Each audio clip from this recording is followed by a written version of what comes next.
Ano ba naging problema mo? Bakit bumalik ka dito? Hindi ka nagpaalam nung malis ka.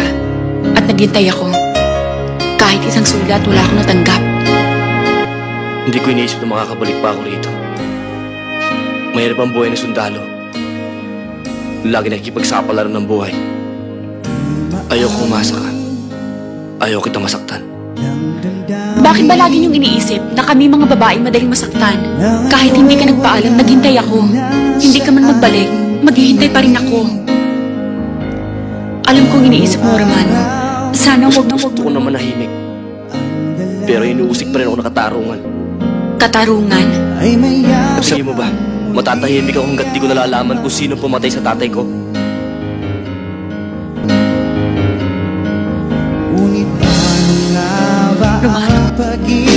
Romano, natatakot ako.